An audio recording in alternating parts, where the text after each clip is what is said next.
कंचन राज, हाजीपुर वैशाली।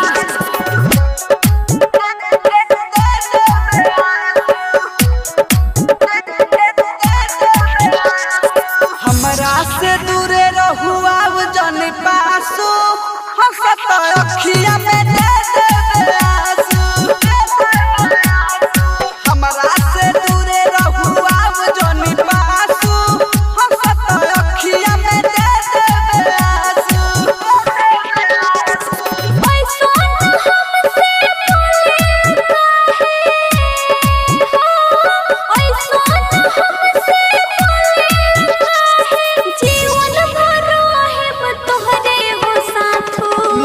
हटा दूरे रहू अब जनी पासू, हंसत अखिया में दे देबे आंसू। हमरा से दूरे रहू अब जनी पासू, हंसत अखिया में दे देबे आंसू। डीजे कंचन राज, डीजे कंचन राज,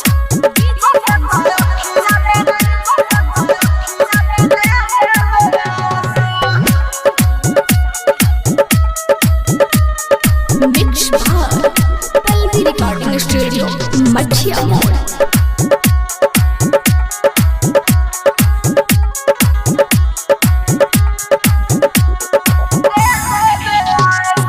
जानेलु सोनो बड़ी तिरिया चरित्र, जानेलु सोनो बड़ी तिरिया चरित्र, करबू सघात रही दिलवे के भीतर।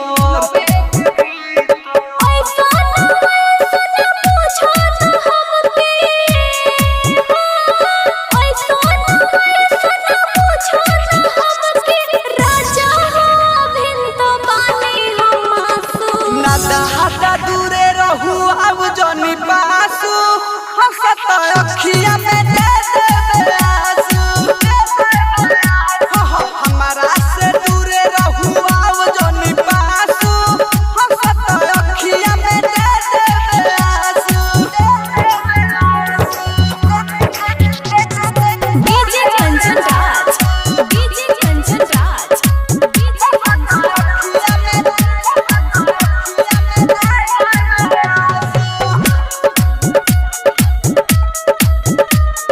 मिक्स बार पल्लवी रिकॉर्डिंग स्टूडियो मठिया मोड़।